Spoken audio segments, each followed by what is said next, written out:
아멘. 예수님께서 이러한 질문을 제자들에게 하신 적이 있으시죠? 너희는 나를 누구라 하느냐? 예수 그리스도 그분은 저와 여러분에게 있어서 어떠한 분이십니까? 어떠한 존재이십니까? 이 질문에 대한 여러 가지 답변들이 있을 것입니다. 남을 위해 산 사람, 예수 그리스도는 윤리적 해방자, 하나님의 형체, 신화적 인물, 슈퍼스타 등 이란 다양하며 능숙한 답들이 있을 것입니다. 그런데 우리가 이 질문에 대하여 좀 더 곰곰이 이 아침에 묵상하며 나아갔으면 합니다. 예수 그리스도 그분은 저와 여러분에게 있어서 어떠한 분이십니까? 왜 이 질문을 제가 이 아침에 던지는가 하면 이것을 믿음으로 정말로 고백할 수 있는 자들만이 구원받은 그 백성으로서의 헌신된 삶을 결단하며 살아갈 수 있기 때문입니다. 예수 그리스도 그분은 저와 여러분에게 있어서 나에게 있어서 어떠한 분이십니까? 지난 시간에 우리는 예수님을 죽이려고 하는 이 종교 지도자들의 음모와 예수님을 배반한 이 가룟 유다의 그 사건에 대한 두 가지 사건을 함께 나누며 생각해 보았었는데요. 이 두 가지 사건 사이에 무슨 사건을 이 마가가 기록을 하고 있는가 하면 예수님을 향한 어느 한 여인의 헌신에 대한 기사에 대한 기록을 마가가 하고 있습니다. 오늘 본문 3절 말씀을 보시게 되면 예수께서 베다니 나병 환자 시몬의 집에서 식사하실 때에 한 여자가 매우 값진 향유 곧 순전한 나드 한 옥합을 가지고 와서 그 옥합을 깨뜨려 예수의 머리에 부으니. 우리가 나누는 이 옥합 사건은 예수님께서 베다니 그곳에 계셨을 때에 일어난 일이었었는데요. 오늘 본문과 병행 구절이라고 할 수 있는 마태복음 26장 6절에서 13절 그리고 요한복음 12장 1절 8절에 이 말씀이 좀 다르게 기록되어 있습니다. 또한 누가복음 7장 36절에서 50절 말씀 사이에 이러한 비슷한 사건이 또한 기록되어 있습니다만 오늘 일어난 사건이었던 장소가 이 베다니라는 것을 미루어 보아 누가복음서에서 일어난 그 사건과는 좀 무관하다고 이렇게 볼 수는 있습니다. 왜냐하면 누가복음서에서 일어난 이 옥합 사건은 당시 예수님께서 베다니가 아닌 이 갈릴리에 계셨을 때에 발생한 사건이기에 이 별도의 사건으로 보아야 할 것입니다. 아무튼 예수님께서 이 베다니 나병 환자 시몬의 집에서 식사를 하고 계셨을 때에 어느 한 익명의 여인이 아주 귀한 향유를 가지고 와 그 옥합을 깨고 예수님 머리 위에 이 향유를 부읍니다. 요한복음서에서는 이 익명의 여인을 나사로의 누이 마리아라고 기록을 하고 있습니다. 그런데 이 익명의 여인이 누구였는가를 떠나서 중요한 포인트와 우리가 주목해야 하는 것은 이 익명의 여인이 예수님에게 당시 행한 일이 아니었겠습니까? 먼저 이 여인이 예수님 머리 위에 부은 이 향유는 본절에도 기록되어 있듯이 매우 값진 나드 향유였습니다. 이 나드 향유는 베다니 근처에서 흔히 구입할 수 있던 그러한 향유가 아니었습니다. 오늘 익명의 여인이 드린 향유는 그 인도에서 수입해야 하는 품목으로서 이 인도에서 자생하는 그 뿌리에서 추출한 이 매우 값지며 귀한 그러한 향유였습니다. 이 향유는 매우 귀한 것이었기에 그 향기를 제대로 보존하려면 용기 속에 놓고 밀봉을 했어야 했고요. 오늘 본문에도 이 향유가 담긴 그 그릇을 옥합이라고 표현하였듯이 향유를 담는 이 용기 자체만으로도 비싼 것이었습니다. 그런데 이 비싼 향유가 담긴 이 옥합을 이 여인이 깨어 예수님 머리 위에 붓습니다. 이 오늘 본문과 병행 구절인 마태복음서에서도 예수님께서 이 여인이 예수님 머리 위에 향유를 부었다고 기록을 하고 있습니다. 반면 병행 구절인 또 다른 병행 구절인 요한복음 12장 3절 말씀에서는 이 마리아가 이 옥합을 깨뜨려 그분의 발에다 붓고 자기 머리털로 닦았다고 이렇게 기록하고 있습니다.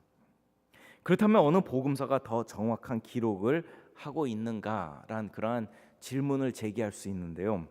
오늘 본문 8절 상반절 말씀에 예수님께서 이러한 말씀을 하셨습니다. 그는 힘을 다하여 내 몸에 향유를 부어. 여기서 예수님 자신은 이 여인이 자기 몸에 향유를 부었다고 말씀하고 계십니다. 머리와 발, 이 둘 다 몸의 일부가 아니겠습니까? 그러니까 복음서를 종합해서 당시 상황을 다시 재현해 본다면 이 익명의 여인 또는 마리아가 예수님에게 나와 머리에다가도 붓고 발에다가도 부은 이 둘 다 행하였다고 이야기할 수 있는 것입니다. 그러니까 각 복음서의 기자들이 이 보는 관점과 강조하려고 하는 그 핵심의 차이가 있어서 이 기록이 좀 다른 것이지 누가 더 정확하게 기록하였는가는 그렇게 중요한 것이 아닙니다. 즉 마가와 마태는 예수님의 메시아 되심과 그분의 장래를 좀 더 강조하기 위하여 이 여인이 향유를 머리에 부었다라고 이렇게 기록을 한 것이고, 요한은 향유를 부어 머리털로 예수님의 발을 씻어 주었던 그 여인의 그 순종과 헌신의 부분을 강조하며 부각시키려고 그렇게 기록한 것이었다라고 이렇게 볼 수 있습니다. 머리에다가 이 향유를 붓든 발에다가 이 향유를 붓든지 간에 그녀가 당시 예수님에게 행한 행위는 참으로 아름다운 것이었고 주님 보시기에 매우 합당하며 기억되어지는 행위였다라는 것입니다. 그렇다면 그녀가 이렇게까지 참으로 고귀한 향유를 예수님에게 바칠 수 있었던, 드릴 수 있었던 이유가 무엇이었겠습니까? 그것은 그녀의 삶 속에서 만난 예수 그리스도, 그녀의 삶 속에서 경험한 예수 그리스도가 어떠한 분이고 누구인지를 그녀가 알고 있었고, 그녀만의 정말로 그녀만의 그러한 소중한 그런 경험이 있었기 때문이 아니었겠습니까? 지금까지 살아오면서 저와 여러분이 경험한 예수 그리스도, 예배를 통하여 말씀을 통하여 또한 기도를 통하여 만난 그 예수 그리스도는 어떠한 분이십니까? 정말로 오늘 본문에 등장한 이 여인처럼 예수님에게 고귀한 향유를 바칠 만큼 예수 그리스도가 우리에게는 매우 소중하며 귀한 존재이십니까? 이 여인이 예수님에게 행한 일을 보고 주위 사람들이 그녀를 향하여 비난하며 책망을 하죠. 4절 5절 말씀을 보시면 어떤 사람들이 화를 내어 서로 말하되 어찌하여 이 향유를 허비하는가? 이 향유를 300데나리온 이상에 팔아 가난한 자들에게 줄 수 있었겠도다. 본절에서도 이 익명의 여인이 예수님에게 부은 향유의 값어치가 얼마나 귀한 것이고 비싼 것인지를 이야기해 주고 있습니다. 이미 아시겠지만 당시 하루 노동치가 한 데나리온이었지 않았습니까? 그렇다면 300데나리온은 노동자가 300일을 열심히 일을 해야 벌 수 있는 돈이었습니다. 향유의 값이 실로 엄청난 가격이었다라는 것입니다. 그런데 당시 익명의 여인을 비판하던 사람들이 정말로 가난한 사람들을 생각하여 이러한 비난의 말을 하였던 것이었습니까? 오늘 본문에서는 어떤 사람들이 화를 내어 이 여인을 비판하였다고 이렇게 기록하고 있지만 마태복음서에서는 제자들이 분개하여 비판하였다고 기록을 하고 있고요. 요한복음에서는 제자 중 한 명이었던 가롯 유다가 그렇게 이야기했다고 기록을 하고 있습니다. 요한복음서의 기자는 이 가롯 유다가 여인을 비판한 이유를 이렇게 기록하고 있습니다. 요한복음서 12장 6절 말씀에 이렇게 말함은 가난한 자들을 생각함이 아니요 그는 도둑이라 돈괴를 맞고 거기 넣는 것을 훔쳐감이라. 즉 가롯 유다는 예수님의 재정을 당시 맡고 있었기에 향유를 예수님 머리 위에 붓지 않았다면 그가 그 돈을 어느 정도 챙길 수 있었다라는 그런 마음이 있었습니다. 그런데 그러한 마음이 당시 가롯 유다에게만 있었던 것이 아니라 당시 이 여인을 비판하던 무리들 모두에게 이러한 마음이 없지 않아 있었다라는 것입니다. 정말 타인을 위하는 것 같았고 그 타인을 위하는 것이 주님을 위하는 것 같았지만 결국에는 자기 자신들의 만족과 이익을 위하여 한 비난이었고 책망이었던 것이었습니다. 그러니까 당시 이 여인을 책망하는 자들이 바라본 예수 그리스도는 참으로 위대하시며 찬양받기에 합당한 존재로 보이며 받아들여지기보다는 그저 그러한 존재에 불과하였던 것이었습니다. 예수님을 향한 그들의 관점과 여인의 관점에는 이러한 확연한 차이가 있었습니다. 그러한 관점의 차이가 있었기에 당시 제사장들과 서기관들은 예수님을 한 그들의 위치를 위협하는 그러한 적대자로 본 것이었고, 가롯 유다나 제자들에게는 예수님은 그저 정치적 메시아, 자신들의 만족과 유익을 채워주시는 그러한 분으로 바라보았던 것이었습니다. 하지만 오늘 본문에 등장한 이 여인은 예수님을 어떠한 관점에서 바라보고 있었습니까? 이 여인의 행위를 책망하며 비난하는 무리들을 나무라시며 주님께서 말씀하십니다. 6절 말씀을 보시면 가만두라, 너희가 어찌하여 그를 괴롭게 하느냐, 그가 내게 좋은 일을 하였느니라. 여기서 좋은 일, 다른 말로 표현하자면 선하고 아름다운 헌신을 하였다고 그녀의 행위를 주님께서 높여주십니다. 그러면서 덧붙여서 주님께서 말씀하시기를 7절 말씀을 이어서 보시면 가난한 자들은 항상 너희와 함께 있으니 아무 때라도 원하는 대로 도울 수 있거니와 나는 너희와 항상 함께 있지 아니하리라. 이 예수님의 말씀, 이 본절에서 하신 이 예수님의 말씀의 포인트가 무엇입니까? 그것은 얼마 안 있으면 예수님께서 곧 죽으실 것이기 때문에 지금이 아니면 이 기회를 놓치면 다시는 그분에게 헌신할 기회가 없다라는 것을 말씀하고 있는 것 아니겠습니까? 우리가 살아가면서 때로는 그러하지는 않습니까? 나에게 여유의 시간이 주어지면 그때 헌신하겠습니다. 그때 섬기겠습니다. 나에게 이 정도의 자산이 모아지면 그때 가서 주님께 헌신하겠습니다. 무슨 조건을 달고 헌신하겠다고 나서는 경우가 있습니다. 그런데요, 우리가 기억해야 하는 것은 주님께 헌신할 수 있는 기회가 항상 주어지는 것이 아니다라는 것입니다.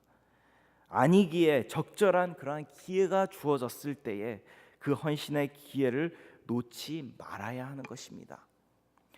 오늘 본문에 등장한 이 여인이 주님의 머리에 향유를 부은 것은 아주 적절한 행동이었습니다. 이에 주님께서는 그녀의 행위를 칭찬하시며 말씀해 주시죠. 8절 말씀을 보시면 그는 힘을 다하여 내 몸에 향유를 부어 내 장례를 미리 준비하였느니라.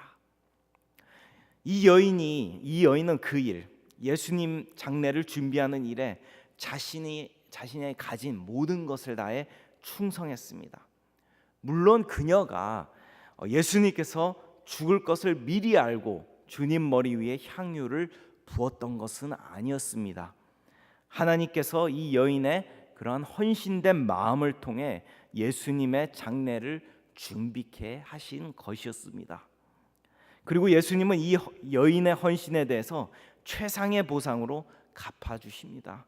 9절 말씀을 보시면 내가 진실로 너희에게 이르노니 온 천하에 어디서든지 복음이 전파되는 곳에는 이 여자가 행한 일도 말하여 그를 기억하리라. 그녀가 이토록 주님께 충성하며 헌신할 수 있었던 이유가 무엇이라고 보십니까? 오늘 본문에는 그 이유에 대하여 밝히고 있지는 않지만 그녀가 충성할 수 있었던 이유는 분명합니다. 그것은 그녀의 삶에서 인격적으로 만난 예수 그리스도, 그녀의 삶에서 체험한 예수 그리스도의 은혜가 말로 표현할 수 없을 정도로 충만하며 넘쳐났기에 자신의 모든 것을 다하여 주님께 고귀한 나드 향유를 드릴 수 있었던 것 아니었겠습니까? 오늘 이 자리에 나온 저와 여러분이 경험한 우리가 만난 예수 그리스도는 어떠한 분이십니까? 오늘 본문에 등장한 이 여인처럼 주님을 만나며 그분의 은혜를 깊게 경험한 이야기와 그 간증이 우리들에게는 있습니까? 오늘 함께 나눈 이 말씀을 기억하시며 우리를 향한 주님의 그 사랑과 은혜를 묵상하는 가운데 나아가기를 바라면서 주님을 향한 우리의 뜨거운 열정과 우리의 초심을 잠시 잊고 살고 있었더라면 그것이 이 기도의 자리를 통하여 다시 회복되어지며 우리의 삶이 다시 한번 주님께 온전히 드려짐으로 주님께 영광을 돌리며 이 값진 향료를 주님께 드린 이 여인과 같이 주님께 기억되어지며 주님의 기쁨이 되는 그러한 귀한 역사가 우리 모두에게 있기를 이 시간 간절히 바랍니다. 같이 기도드리겠습니다. 하나님 감사를 드립니다.